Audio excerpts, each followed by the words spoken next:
नमस्कार विद्यार्थी मित्रांनो, स्वागत आहे तुमचं स्मार्ट स्टडी या आपल्या एज्युकेशनल यूट्यूब चॅनलवर। मित्रांनो, आपण गेल्या काही दिवसापासून SSC GD मध्ये विचारलेल्या प्रश्नांचे विश्लेषण पाहत आहोत। आज आपण चौथा पेपर पाहणार आहोत।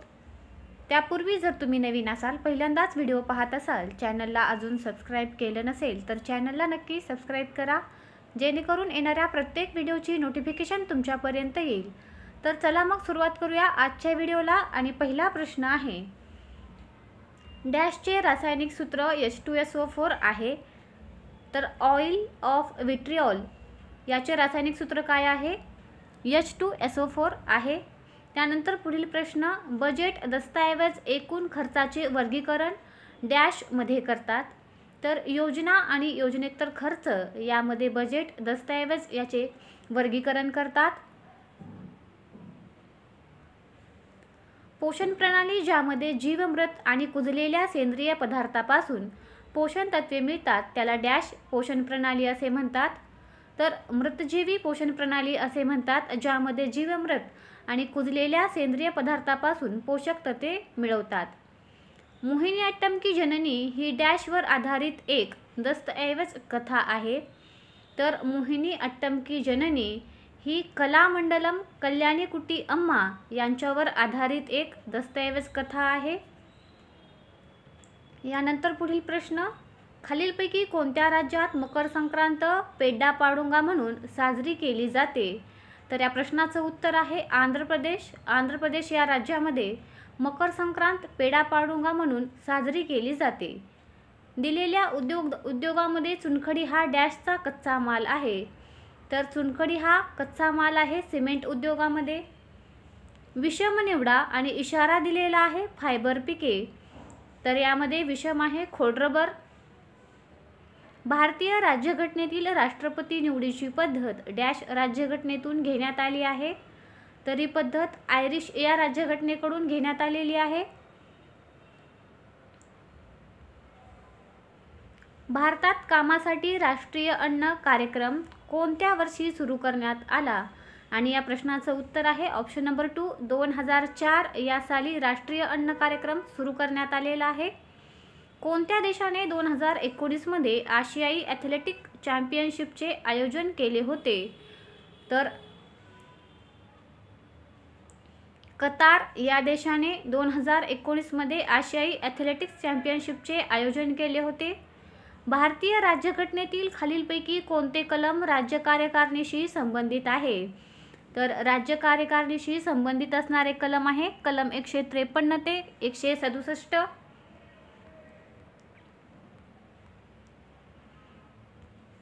यानंतर पुढील प्रश्न आहे, मोहिनीअट्टम हे एकल शास्त्रीय नृत्य खालीलपैकी कोणत्या राज्याचे आहे? तुम्हा सर्वांनाच माहिती असेल की केरळ राज्याचे मोहिनीअट्टम हे एकल शास्त्रीय नृत्य आहे। भारत सरकारच्या कोणत्या केंद्रीय मंत्र्याने मार्चमध्ये टेक कॉन्क्लेव्ह 2023 चे उद्घाटन केले आहे? तर याचं उत्तर आहे अश्विनी वैष्णव यांनी।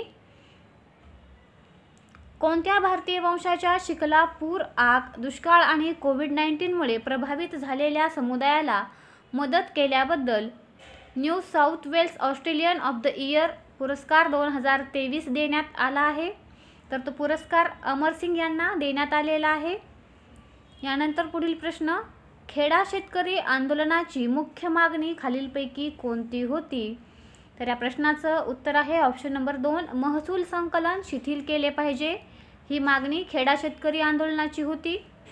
क्रिकेट विश्वचषक 1983 च्या अंतिम सामन्यात खालीलपैकी कोणत्या खेळाडूने सर्वाधिक धावा केलेल्या आहेत? तर तो खेळाडू आहे कृष्णमाचारी श्रीकांत। या खेळाडूने 1983 च्या अंतिम सामन्यामध्ये सर्वाधिक धावा केल्या होत्या। रेशीम बनवण्याच्या तंत्रज्ञानाचा शोध चीनमध्ये सुमारे डॅश वर्षापूर्वी लागला? तर 7000 वर्षापूर्वी रेशीम बनवण्याच्या तंत्रज्ञानाचा शोध चीनमध्ये लागला। भारताच्या सर्वोच्च न्यायालयाने डॅशमध्ये एक निर्णय दिला ज्यामध्ये त्याने तिहेरी तलाकची प्रथा असंवैधानिक घोषित केली आणि प्रथा रद्द केली। या प्रश्नाचं उत्तर आहे 2017 मध्ये एक निर्णय दिला होता, त्यामध्ये तिहेरी तलाकची प्रथा आणि असंवैधानिक घोषित केली होती। स्वातंत्र्याचा त्यावेळी भारतातील सुमारे %, लोकसंख्या शेतीवर अवलंबून होती. तर शेतीवर अवलंबून असणारी लोकसंख्या होती सुमारे 75%. भारतात ऑक्टोबर-नोव्हेंबर दरम्यान सूर्याच्या स्पष्ट दक्षिणेकडे हालचालीमुळे उत्तरेकडील मैदानी प्रदेशावर ढिले होते. तर काय होते तर ते मान्सून गर्त. मित्रांनो, आपण 20 जे प्रश्न पाहिले ते GSचे होते. त्यामध्ये राज्यघटनेवरती तसेच नृत्य प्रकारावरती प्रश्न विचारलेले आपण पाहिले. तसेच खेळासंबंधितचे प्रश्न देखील पाहिले. त्यामुळे हे टॉपिक पक्के करणं अतिशय महत्त्वाचं आहे. यानंतर आपण सामान्य बुद्धिमत्ता आणि तर्कज्ञान यावर आधारित प्रश्न पाहणार आहोत. या प्रश्नात 3 विधाने दिली आहेत. त्यानंतर 3 निष्कर्ष दिले आहेत. विधाने जरी सामान्यतः ज्ञात तथ्यांशी विसंगत वाटत असली तरी सत्य म्हणून स्वीकारा आणि कोणते निष्कर्ष तार्किकदृष्ट्या अनुसरण करतात ते ठरवा. काही संगणक फोन आहेत. काही संगणक हे काय आहेत? फोन आहेत.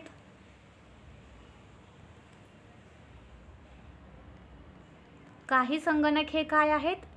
फोन आहेत.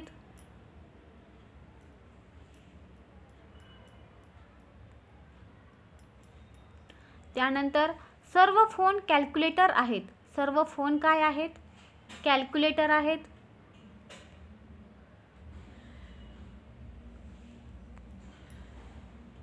आणि सर्व कॅल्क्युलेटर हे आयपॅड आहेत.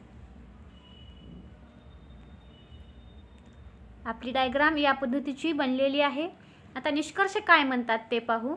आणि कधीही प्रश्न सोडवताना लक्षात ठेवा की जेव्हा आपण आतून बाहेर जातो त्यावेळी सर्वचा वापर करायचा आणि जेव्हा बाहेरून आतमध्ये येतो त्यावेळी काहीचा वापर करायचा.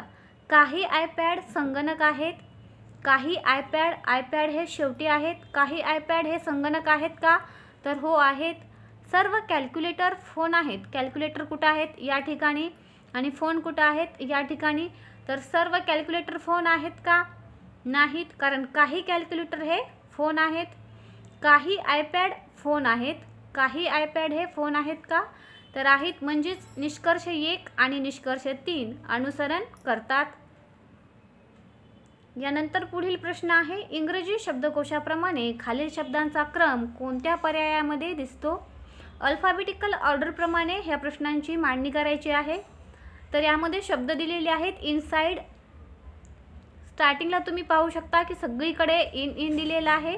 त्यानंतर जो आणि ऑप्शन जर तुम्ही पाहिले तर सुरुवातीला 5 नंबरचं दिलेलं आहे. म्हणजे यामध्ये चेक करण्याची काहीच गरज नाही. 5 नंबरचा शब्द हा सुरुवातीला येणार आहे. त्यानंतर INE म्हणजेच 2. त्यानंतर INS 1 नंबर. 5, 2 आणि 1 कोणत्या ठिकाणी आहे? तर ऑप्शन नंबर 4 यामध्ये आहे.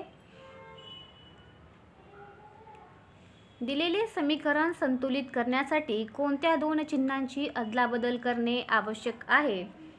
तर आपण ऑप्शन नंबर 3 मधील प्लस आणि गुणिले या 2 चिन्हांची अदलाबदल करूया. काय आहे? 561 भागाकारामध्ये 11, गुणाकाराच्या ठिकाणी प्लस घ्या 22 घ्या, प्लसच्या ठिकाणी गुणाकार घ्या 6 वजा 25. आता हे सॉल्व करून घ्या. 11 ने 561ला भाग द्या. भाग कितीचा जाईल? 51चा. प्लस 22 आणि 6चा गुणाकार करा. किती येणार आहे? 132 आणि वजा 25 बरोबर किती यायला हवं? 158. यानंतर या दोघांची बेरीज करा. ती किती येणार आहे? 183. त्यामधून 25 वजा करा. किती येतील? 158. म्हणजेच आपण ऑप्शन नंबर जो 3 घेतला होता तो काय आहे? बरोबर आहे. यानंतर पुढील प्रश्न. असा पर्याय निवडा जो खालील आकृतीत अंतर्निहित आहे आणि फिरवणे मान्य नाही. तर यामध्ये तुम्ही इथे पाहू शकता हा जो आकार आहे तो या ठिकाणी तुम्हाला दिसून येतो. म्हणजेच 3 हे आपल्या प्रश्नाचं उत्तर असणार आहे. दिलेल्या मालिकेत प्रश्नचिन्हाच्या जागी खालीलपैकी कोणती आकृती येईल? तर या ठिकाणी ही आकृती येणार आहे, ऑप्शन नंबर 2.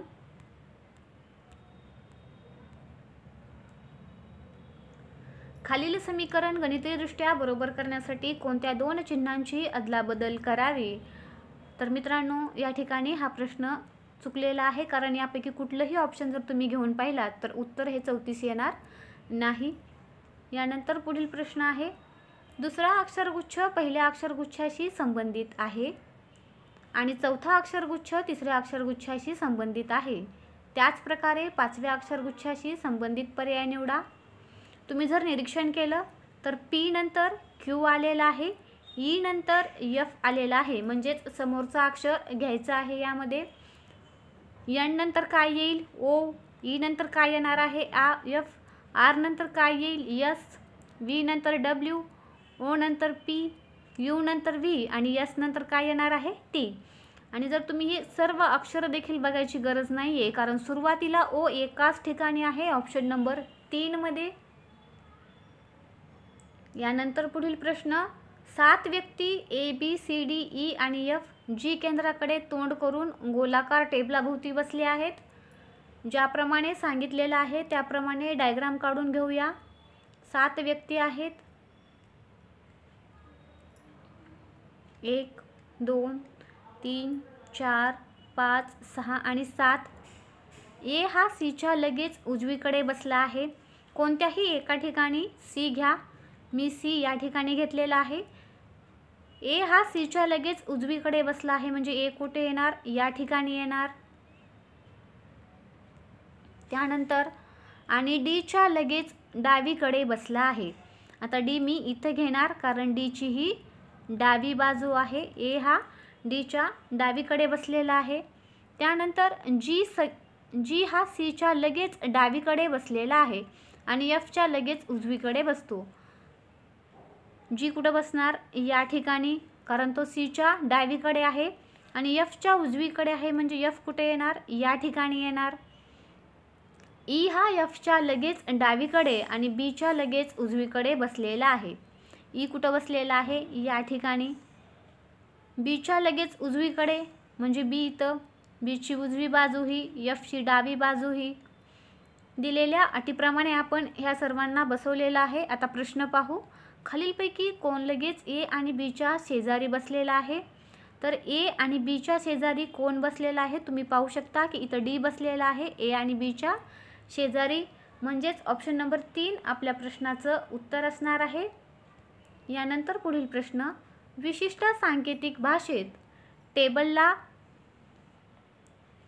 अशा प्रकारे लिहिले जाते. लार्कला या पद्धतीने लिहिले जाते, तर बकेट लिहिले जाते. त्याच भाषेमध्ये कशासाठी विचारलेलं आहे? CLARE आणि टी यासाठी कोणत्या पद्धतीनं लिहिले जाईल, अशा प्रकारचा हा प्रश्न आहे. तर या प्रश्नाचं उत्तर येणार आहे ऑप्शन नंबर 3.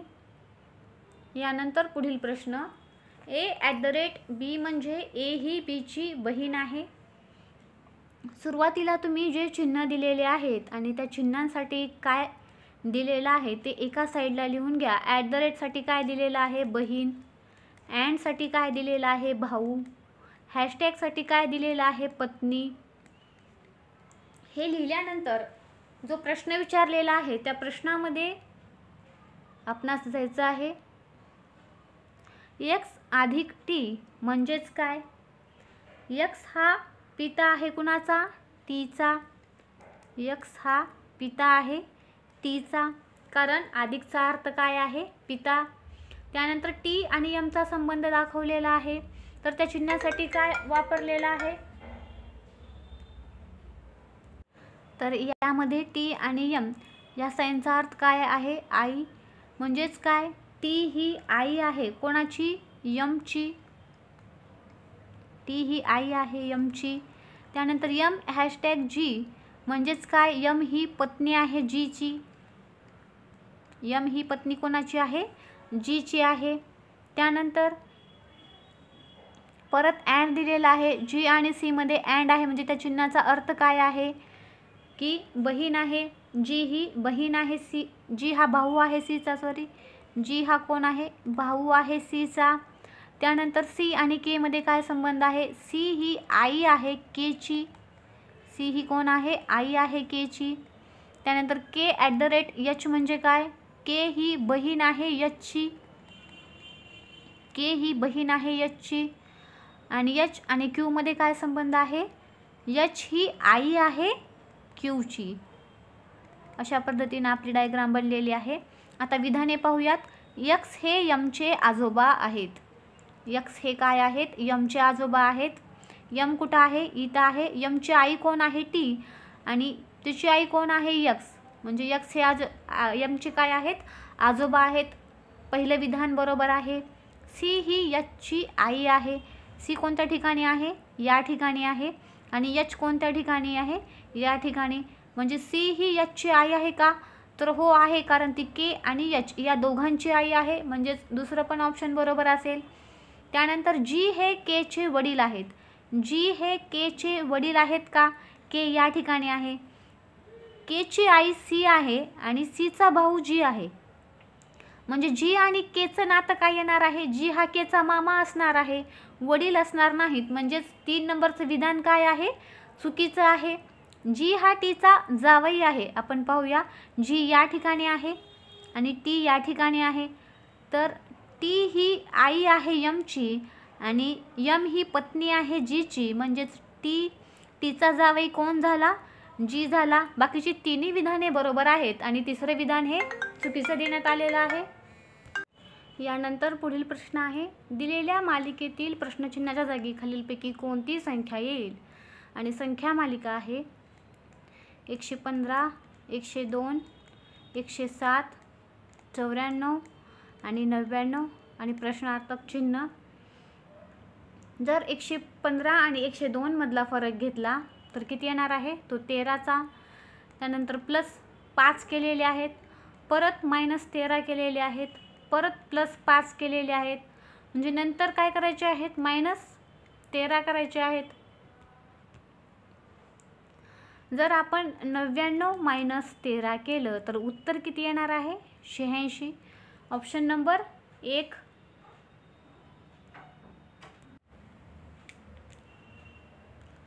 पाचव्या संख्यांशी संबंधित असलेला पर्याय निवडा, ज्याप्रमाणे दुसरी संख्या पहिल्या संख्यांशी संबंधित आहे आणि चौथी तिसऱ्याशी संबंधित आहे.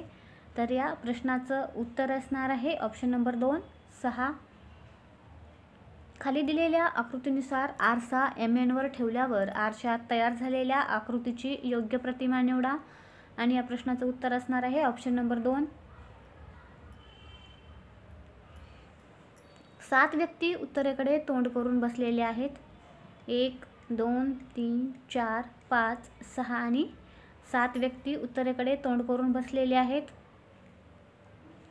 ए हा पंक्तीच्या अगदी मध्यभागी आहे. म्हणजे या ठिकाणी साईडला 3, या साईडला 3. ए कुठे येणार आहे? मध्यभागी येणार आहे. त्यानंतर जी आणि ई पंक्तीच्या शेवटी बसलेले आहेत. बी एच्या लगेच डावीकडे बसतो. बी कुठं बसतो? एच्या लगेच डावीकडे बसतो. एफ लगेच जीच्या उजवीकडे बसला आहे. म्हणजे जी कोणत्या ठिकाणी घ्यावं लागेल? या ठिकाणी. जीच्या लगेच उजवीकडे कोण बसला आहे? एफ बसला आहे. डी हा ईच्या लगेच डावीकडे बसला आहे. म्हणजे डी कोणत्या ठिकाणी येईल? या. आणि ई अगोदरच म्हटलेलं आहे की पंक्तीच्या शेवटी बसलेला आहे. ई या ठिकाणी आला. सी हा ईच्या डावीकडे दुसऱ्या क्रमांकावर आहे. सी कुठे येणार? ईच्या डावीकडे दुसऱ्या क्रमांकावर. आणि प्रश्न काय विचारलेला आहे? जी आणि बी मध्ये कोण बसले आहे? जी कुठं आहे? या ठिकाणी. बी कुठं आहे? या ठिकाणी. यांच्या मध्यभागी कोण बसले आहे? एफ. म्हणजेच ऑप्शन नंबर 2 या प्रश्नाचं उत्तर असणार आहे. दिलेल्या मालिकेतील प्रश्नचिन्हाच्या जागी कोणते अक्षर येईल आणि मालिका पूर्ण करेल? जर तुम्ही निरीक्षण केलं तर CDE +2 केलेला आहे. ई नंतर ई, एफ, जी आणि काय येणार आहे? ई मध्ये +2, ई, एफ आणि जी येईल. म्हणजेच ऑप्शन नंबर 4 कटला आणि 1 कटला. या दोन्हीपैकी येईल. GXY दोन्हीकडं सारखं आहे. मित्रांनो, उत्तर लवकर काढण्याची ट्रिक हीच आहे. फक्त शेवटचं अक्षर बघा की कोणतं येणार आहे. आता +2 करायचे आहेत. शेवटी काय आहे? L. यलमध्ये +2 केल्यानंतर काय येणार आहे? यन, म्हणजेच GXYN. ऑप्शन नंबर 2 या प्रश्नाचं उत्तर असणार आहे. यानंतर पुढील प्रश्न, दिलेल्या मालिकेतील प्रश्नचिन्हाच्या जागी खालीलपैकी कोणती संख्या येईल? 23 आणि 27 मध्ये कितीचा? 4चा फरक, +4 केलेले आहेत. त्यानंतर 27 आणि 35 मध्ये +8 केलेला आहेत. इथं जर आपण पाहिलं तर 4च्या पटीतील संख्या येत आहेत, म्हणजे इथं किती करावं लागतील? 35 + 12 किती येतील? 47. आता या ठिकाणी जर 47 आले तर या दोघांचा फरक किती येणार आहे? 16. परत पुढे किती येईल? 20. या ठिकाणी तुम्ही पाहू शकता 20, म्हणजेच 4, 8, 12, 16 अशी ही सिरीज आहे. या प्रश्नाचं उत्तर काय येईल? 47. दुसरा शब्द पहिल्याशी संबंधित आहे, तसाच तिसऱ्या शब्दाशी संबंधित असलेला पर्याय निवडा. मेघालय, शिलाँग. केरळसोबत काय येणार आहे? केरळचं येईल तिरुवनंतपुरम. दिलेल्या मालिकेत प्रश्नचिन्हाच्या जागी खालीलपैकी कोणती संज्ञा येईल? या ठिकाणी जर तुम्ही निरीक्षण केलं तर काय येणार आहे?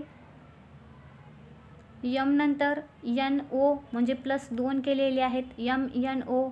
त्यानंतर -1 केलेला आहे, म्हणजे PQ. परत +2 केलेले आहेत, EFG. त्यानंतर परत -1 UV, म्हणजेच उत्तर काय येणार आहे? Option number 4. एकाच फाशाच्या 3 वेगळ्या वेगळ्या पोझिशन्स दाखवल्या आहेत. चेहऱ्यावर 6 दर्शविणाऱ्या चेहऱ्याच्या विरुद्ध समोर असलेली संख्या शोधा. 6च्या सोबत कोण कोण आहे ते अगोदर लिहून घ्या. 1 आहे, 2 आहे, 3 आहे, 4 आहे. नाही कोण? 5, म्हणजेच विरुद्ध कोण असणार आहे? 5. यानंतर पुढील प्रश्न, विशिष्ट सांकेतिक भाषेत स्टेशन हा शब्द या प्रकारे लिहिला जातो आणि ट्रिम्पूट हा शब्द अशा प्रकारे लिहिला जातो. तर त्याच भाषेमध्ये हॉलिडे, HOLIDAY, हॉलिडे हा शब्द कशा प्रकारे लिहिला जाईल? इथे जर तुम्ही निरीक्षण केलं तर TU आणि V, म्हणजे परत +2 केलेले आहेत, म्हणजे इथं काय येणार आहे? J.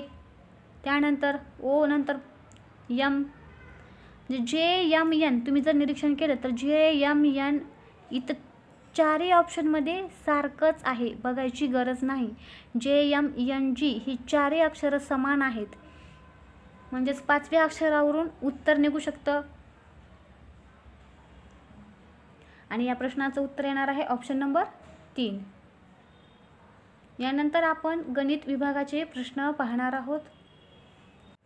एक माणूस एक खेळणी कार ₹135ला विकत घेतो आणि ती 150 रुपयाला विकतो, तर नफ्याची टक्केवारी शोधा. आपण नफा कसा काढतो? तर या दोन्हीमधला फरक घ्या. छेदस्थानी खरेदी किंमत किती आहे? 135. या दोन्हीमधला फरक किती येणार आहे? 15. आणि गुणाकारामध्ये काय करायचं आहे? 100. 15 × 15, 15 × 9 काय? 35चे. 100 छेदस्थानी 9 केल्यानंतर काय येणार आहे उत्तर? 11.11%, म्हणजेच ऑप्शन नंबर 1. यानंतर पुढील प्रश्न आहे, ₹1875ची रक्कम ठराविक कालावधीत वार्षिक 4% दराने 2028 पर्यंत वाढते. व्याज वार्षिक चक्रवाढ केल्यास कालावधी किती असेल? तर पर्यायामधून घ्यायचा आहे ऑप्शन 1 वर्ष. पर्याय क्रमांक 1 घेऊन बघूया. पर्याय क्रमांक 1 वर्ष घेऊन बघूया आपण. पर्याय क्रमांक 1 घेऊया 2 वर्ष, तर यामध्ये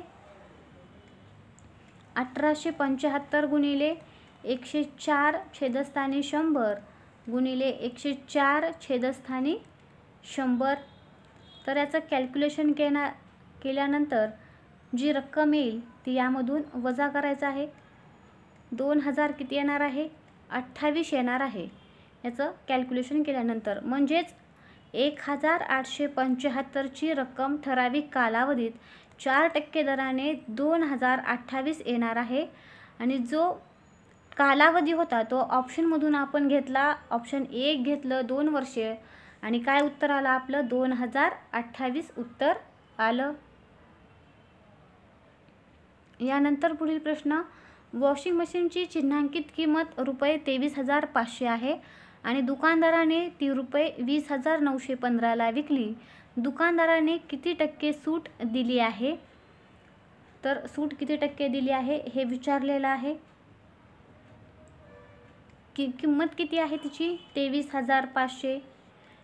विकली कितीला आहे? 20,915. याच्यातला फरक घ्या, तो येईल 2,585 गुणिले 100 करा. हे 2 शून्य कटले आणि हे 2 शून्य कटले. हे सर्व सॉल्व केल्यानंतर उत्तर येणार आहे 11%, ऑप्शन नंबर 3. यानंतर पुढील प्रश्न 32 आणि 40 चा लघुत्तम सामायिक विभाज्य म्हणजेच लसावी x वर्गापेक्षा 9ने कमी आहे, तर x चे सकारात्मक मूल्य शोधा. 32 आणि 40चा जर LCM आपण घेतला तर तो किती येणार आहे? 160. 160 आणि काय म्हटलेलं आहे की x वर्गापेक्षा 9ने कमी आहे, म्हणजे x वर्ग बरोबर 160 प्लस 9 म्हणजेच 169 येईल. आणि कशाचा वर्ग आहे? 13चा, म्हणजेच ऑप्शन नंबर 4 प्रश्नाचं उत्तर असणार आहे. यानंतर पुढील प्रश्न शहराची सध्याची लोकसंख्या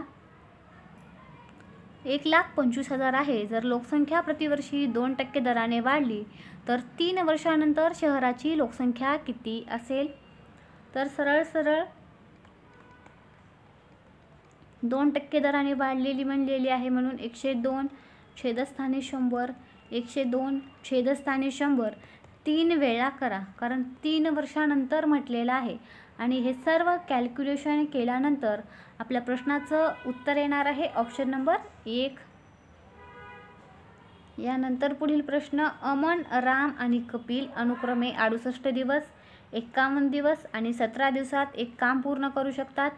जर त्यांना एका दिवसासाठी एक असे काम केले की पहिल्या दिवशी अमन काम करतो, दुसऱ्या दिवशी राम काम करतो, कपिल तिसऱ्या दिवशी काम करतो आणि चौथ्या दिवशी अमन काम करतो, तर 50% काम पूर्ण होण्यासाठी किती दिवस लागतील? अशा प्रकारचा हा प्रश्न आहे. अमन, राम आणि कपिल. अमन 68 दिवस, राम 51 दिवस आणि कपिल 17 दिवस. या सर्वांचा लसावी काढा, तो किती येणार आहे? 204. म्हणजे इथं 3चा भाग, इथं 4चा आणि इथं किती? 12चा. यानंतर 50% काम करायचे आहे, म्हणजेच याच्या अर्ध 204 छेदस्थानी 2 किती येणार आहे? 102. एकूण काम किती होतं? 204. 50% म्हटलं आहे म्हणून ह्याचे अर्ध केला आपण, किती आलं? 102. आणि या तिघांनी जर मिळून केलं तर किती? 19 दिवसामध्ये होणार आहे.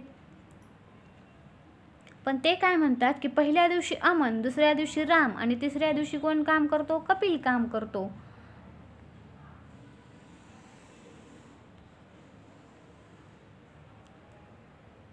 याचं उत्तर येणार आहे मित्रांनो 17 दिवस. ऑप्शन हे रॉंग दिलेले आहेत. यानंतर जो प्रश्न आहे 7 नंबरचा तो चुकीचा दिलेला आहे. यानंतर एक व्यापारी 16%च्या तोट्यात आपला माल विकण्याचा दावा करतो, परंतु वजन 1 किलोऐवजी फक्त 750 ग्रॅम वापरतो, तर त्याच्या एकूण नफ्याची टक्केवारी शोधा असं म्हटलेलं आहे. 16% तोटा म्हणजे किती? 84%. 84 छेदस्थानी 100 हे केल्यानंतर किती येणार आहे? 21 छेदस्थानी 25. तर खरेदी किंवा विक्री, आता काय सांगितलेलं आहे की आपला माल तो 1 किलो वजनाऐवजी 750 ग्रॅममध्ये वापरतो.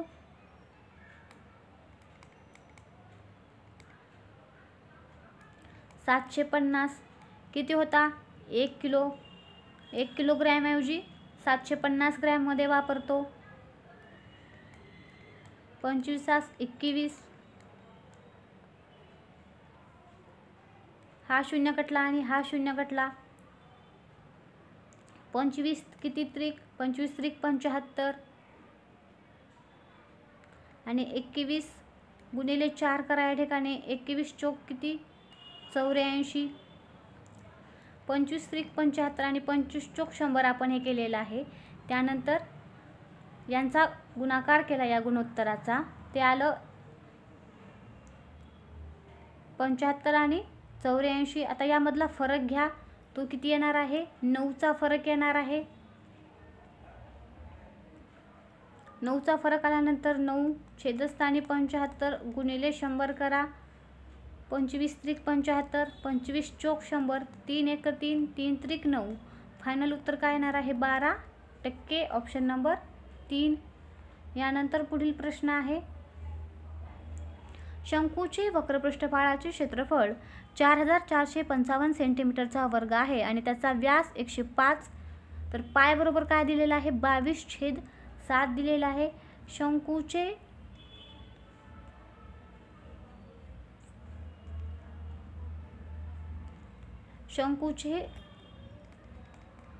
वक्र पृष्ठभागाचे क्षेत्रफळ बरोबर सूत्र काय आहे पाय आर एल. मग पाय आर एल बरोबर काय 4455 सेंटीमीटर. 22/7 गुणिले काय येणार व्यास काय दिलेला आहे 105 छेदस्थानी 2 गुणिले एल बरोबर हे. त्यानंतर 4455 सेंटीमीटर आहे आणि हे जर तुम्ही सॉल्व केलात तर तुमचं उत्तर काय येणार आहे ऑप्शन नंबर 4 57 सेंटीमीटर. यानंतर पुढील प्रश्न, 1000 मीटरच्या रेषीय शर्यतीत सलोनीने श्वेताला 100 मीटरने तर श्वेताने सोनमला 150 मीटरने मात दिली. तर याच शर्यतीत सलोनीने सोनमचा किती मीटरने पराभव केला, अशा प्रकारचा हा प्रश्न आहे. तर या ठिकाणी शर्यत किती मीटरची होती 1000 मीटरची शर्यत होती. सलोनीने श्वेताला 100 मीटरने आणि श्वेताने सोनमला 150 मीटरने मात दिली आहे. 100 मीटरने म्हणजे हे किती येणार 900. परत कितीने दिलेले आहे 150 ने म्हणजेच किती येणार आहे 850. या ठिकाणी जर तुम्ही याचं गुणोत्तर घेतलं तर ते किती येणार आहे 10/9 आणि या ठिकाणी घेतलं तर काय येईल 20/17. आता सलोनी, श्वेता आणि सोनम यांची गुणोत्तर घ्या. येणार 10/9 या ठिकाणी येईल 20 20/17. हे किती येणार 200. या ठिकाणी येणार 180 आणि या ठिकाणी किती येणार 153. आता सलोनीने काय 200 दिलेला आहे इथं 200 गुणिले 5 करा 1000 येतं आणि सोनमचं काय दिलेलं आहे 153 गुणिले 5 करा 765 येईल आणि 100 मधून 765 जर आपण 1000 मधून जर आपण 765 वजा केले तर ते किती येणार आहे 235 मीटर. Option number 1. यानंतर पुढील प्रश्न, एका दशकात शहराची लोकसंख्या 1,45,000वरून 2 लाखापर्यंत वाढली तर दरवर्षी लोकसंख्येच्या वाढीचा दर किती टक्के असेल. तर यामधला फरक घ्या.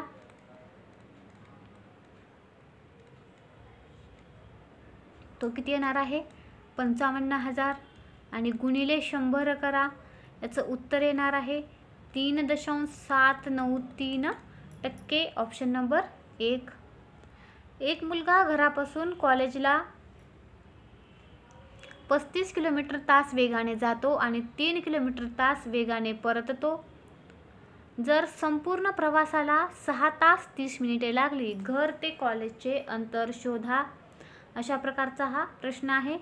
तर वेगांचा गुणाकार छेदस्थानी वेगांची बेरीज आणि गुणिले वेळ 35 गुणिले 3 35 अधिक 3 गुणिले 13 छेदस्थानी 2. इथं 36 हे अंतर दिलेलं होतं या ठिकाणी, त्याचं कन्वर्जन केलेलं आहे 13/2. तर हे किती येणार 105 छेदस्थानी 38 गुणाकारामध्ये 13 छेदस्थानी 2. हे सर्व सॉल्व केल्यानंतर तुमचं उत्तर येणार आहे ऑप्शन नंबर 2 17.96 किलोमीटर. यानंतर पुढील प्रश्न 37-55 किती टक्के आहे? कोणाच्या म्हणलेला आहे? 55च्या छेदस्थानी लिहा 37 बरोबर 100. हे किती येईल मग कॅल्क्युलेशन केल्यानंतर 67.27%. यानंतर पुढील प्रश्न 2 संख्या 3:8च्या प्रमाणात आहेत. प्रत्येक संख्येत 8 जोडल्यास गुणोत्तर 1/1 होईल. प्रत्येक संख्येतून 4 वजा केल्यास गुणोत्तर किती होईल? अशा प्रकारचा हा प्रश्न आहे. जसं सांगितलेलं आहे तसं सोडवूया. 2 संख्या प्रमाणात आहेत. कोणत्या आहेत? समजा 3x आणि 8x आहेत.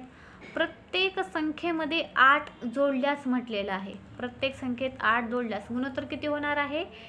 1/2 म्हणजे 1/2 होणार आहे. आता हे सोडवून घेऊ. 32 6x 8 दुणे 16 बरोबर 8x अधिक 8. आता 6x मधून 8x गेले किती राहिले? 2x. 2x बरोबर 16 मधून 8 गेले किती राहिले? 8. x ची किंमत किती येणार आहे? 4. आता आपण त्या संख्या घेऊया. x ची किंमत किती आलेली आहे? 4. मग पहिली संख्या काय येईल? 24 आणि दुसरी संख्या काय येणार आहे? 32. आणि त्या संख्येतून 4 वजा केल्यानंतर गुणोत्तर काय येईल असं म्हटलेलं आहे. संख्या आल्या होत्या 24 आणि 32. या प्रत्येक संख्येतून 12 आली होती. 12 आणि 32. तर या प्रत्येक संख्येतून 4 वजा केल्यानंतर काय येईल? 12 वजा 4 बरोबर 8 आणि 3x वजा 4 बरोबर किती? 28 म्हणजेच 28.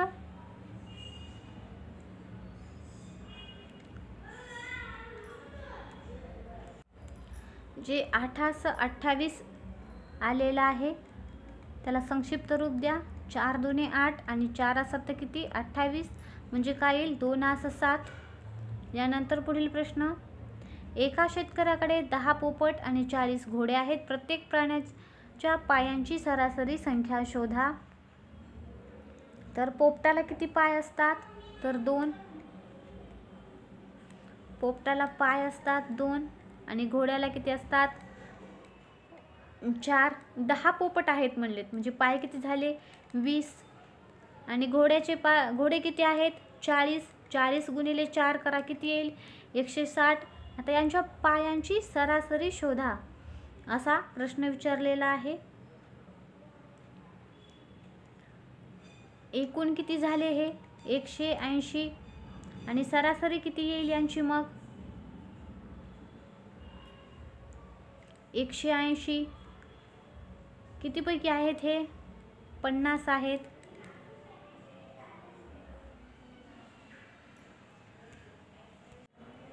पाचने भाग द्या. 5 1 5 5 त्रिक 15. 3 उरले. 5 सख 30 3.6 म्हणजेच ऑप्शन नंबर 2. एका तासात A 7 खुर्च्या रंगवू शकतो. त्यानंतर B एका तासात 4 खुर्च्या रंगवू शकतो.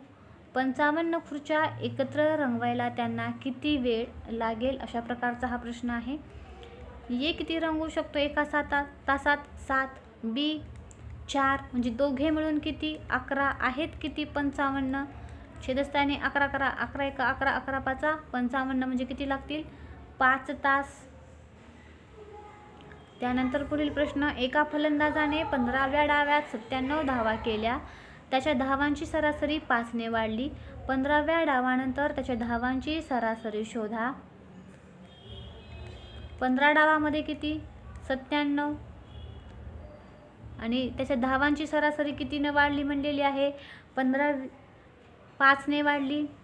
म्हणजेच असं मांडून घेऊया, 14x अधिक 97 बरोबर 15x अधिक 5.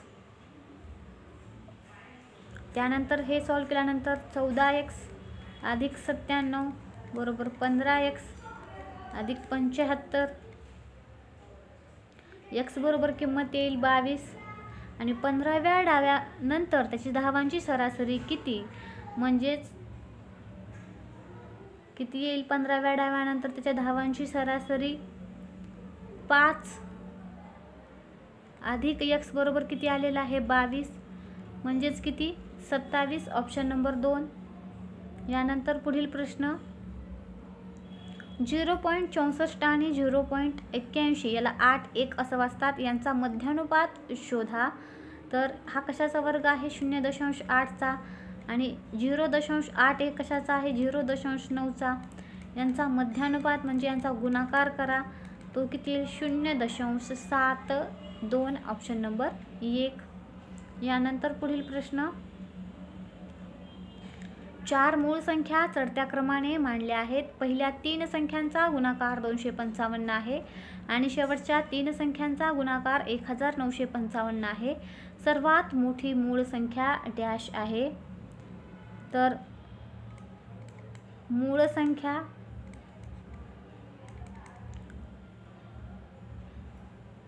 तीन गुणिले 5 गुणिले 17 केल्यानंतर काय येणार आहे? 255.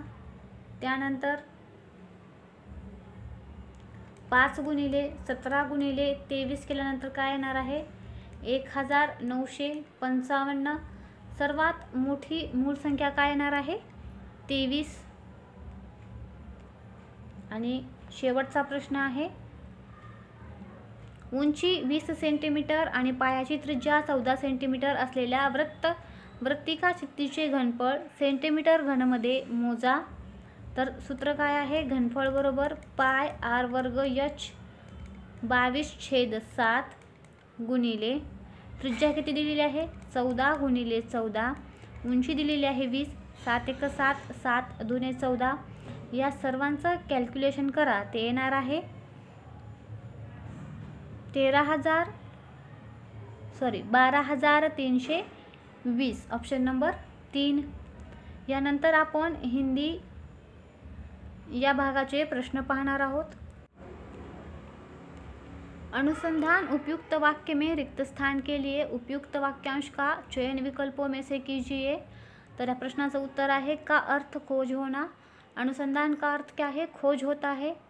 निम्नलिखित मुहावरे के लिए उपयुक्त सार्थक शब्द है जी अच्छा होना, तबीयत ठीक होना.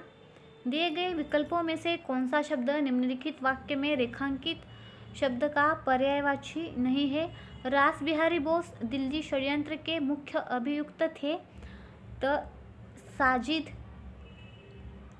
वाक्यांश और उसके लिए एक शब्द का निम्न में से कौन सा युग्म अशुद्ध है?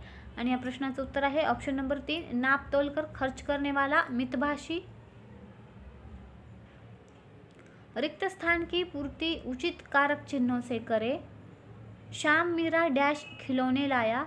श्याम मीरा के लिए खिलौने लाया. निम्नलिखित वाक्य में रेखांकित खंड के स्थान पर प्रयुक्त होने वाले सबसे कीजिए वह अतिथि सेवा के तत्पर लिए है. तो वह अतिथि सेवा के लिए तत्पर है. भगवान दिवाकर जीवनदायी है. रेखांकित शब्द के उचित पर्यायवाची शब्द का चयन कीजिए. तर दिवाकर साठी काय असणार आहे? सूर्य. निम्नलिखित वाक्य में त्रुटि पहचाने. मैंने हाथ जोड़ दिया. तो इसमें क्या? मैंने हाथ जोड़ दिया. निम्नलिखित में से शुद्ध वाक्य क्या है? तो शुद्ध वाक्य इसमें कौन सा है? बहुत लोग एक साथ दौड़ पड़े. रेखांकित शब्द समूह के लिए सर्वाधिक उपयुक्त विकल्प चुने. आकाश में इतने तारे हैं कि गिने न जा सके. तो इसका सही आंसर है ऑप्शन नंबर 3, अनगिनत तारे हैं। अरे सांप कहाँ गया, इस वाक्य में प्रयुक्त क्रिया विशेषण कहाँ किस प्रकार का क्रिया विशेषण है? तो इसका आंसर है साधारण क्रिया विशेषण। रितेश को जब कक्षा में प्रथम आने का समाचार मिला तो उसकी डैश खिल गई। तो इसका आंसर है बाँछे। मैंने विद्यालय के प्रधानाचार्य से प्रार्थना की कि मुझे छात्रवृत्ति प्रदान करें। उपरोक्त वाक्य में प्रयुक्त प्रार्थना शब्द का सही अर्थ है। तो इसका सही अर्थ है विनयपूर्वक विनंती करना। निम्न वाक्य में अनुपयुक्त शब्द प्रयोग संबंधी अशुद्धि दूर करने के लिए रेखांकित भाग को उचित विकल्प चुनकर प्रस्तापित करें। और इसका आंसर है ऑप्शन नंबर 2, एक उत्कृष्ट विश्लेषक। निम्न में से कौन सा जल शब्द का पर्यायवाची है? तो जल शब्द का पर्यायवाची क्या है? नीर। निम्नलिखित गद्यांश में कुछ शब्दों को हटा दिया गया है। दिए गए विकल्पों की सहायता से रिक्त स्थानों की पूर्ति कीजिए। प्रत्येक संख्या के लिए सबसे उपयुक्त विकल्प का चयन करें। आत्मनिर्भरता से तात्पर्य है अपने ऊपर डैश रहना। तो इसका सही आंसर है निर्भर रहना। जब मनुष्य अपने कार्य डैश करता है तो आत्मनिर्भर कहता है, तो स्वयं करता है। रिक्त स्थान 3 की पूर्ति के लिए सबसे उपयुक्त विकल्प का चयन कीजिए। बहुत से कार्य वह दूसरों के डैश करता है। तो इसके लिए सही शब्द है दूसरों के सहारे करता है। रिक्त स्थान 4 की पूर्ति के लिए सबसे उपयुक्त विकल्प का चयन कीजिए। तो इसमें और डैश और लगन का परिचय दे। तो इसके लिए क्या आएगा? तत्परता। और आखिरी है स्वयं अपने सहारे उसे सिद्ध करने का डैश करे। तो उसे क्या करे? प्रयास करे। मित्रांनो, अशा प्रकारे आज आपण SSC GD मध्ये विचारलेल्या प्रश्नांची उत्तरे पाहिलेली आहेत. भेटूया पुढच्या व्हिडिओमध्ये. व्हिडिओ आवडल्यास व्हिडिओला लाईक, मित्रांसोबत शेअर आणि चॅनलला सबस्क्राईब करायला विसरू नका. तसेच व्हिडिओ पाहिल्याबद्दल तुमचे मनापासून आभार.